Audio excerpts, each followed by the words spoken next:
Project కథ అంటే రాసుకుంటే రామాయణం అంతా, చెప్పుకుంటే భాగవతం అంతా. ఇది ఊరికి అనలేదు. తెలంగాణ ఏర్పడిన నాటికి కృష్ణా నదిపై ప్రాజెక్టులుంటే నాగార్జున సాగర్ ఎడమ కాలువ కింద అరాకొరా సరఫరా. శ్రీశైలం ఆధారంగా నిర్మించిన కల్వకుర్తి ఒక్కటి మాత్రమే.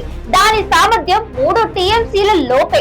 ఏళ్లు గడిచినా చుక్క నీరు ఎత్తలేదు. శ్రీశైలం సాగరం ముందుకు పోదు, వెనక్కి రాదు.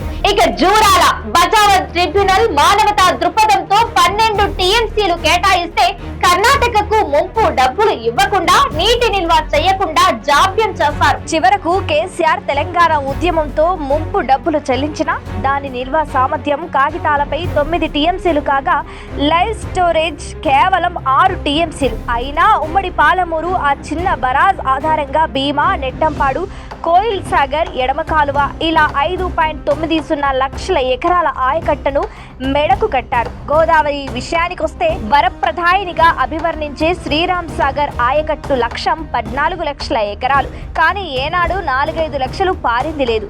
4.5 దశాబ్దాలుగా కొనసాగిన ఈ ప్రాజెక్ట్ నిర్మాణం పూర్తి కాకముందే కాకతీయ కాలువ శిథిలమై 2-3 వేల క్యూసెక్లు కూడా పారని దుస్థితికి చేరింది. సింగూరు కడితే హైదరాబాద్ తాగునీటికి మళ్లించారు. ఎల్లంపల్లి ముందుకు పోదు, మిడ్మానేరు ఇంచు కదల్లేదు. ప్రాణహిత, చేవెళ్ళ అంటూ నీరు లేని చోట బరాజ్ నిర్మాణాన్ని ప్రతిపాదించి 10 ఏండ్లైనా అంతర్రాష్ట్ర చిక్కుముళ్లు విప్పనే లేదు. వన్యప్రాణి అభయారణ్యమైనందున కనీసం అనుమతి కోసం దరఖాస్తు కూడా చేయలేదు.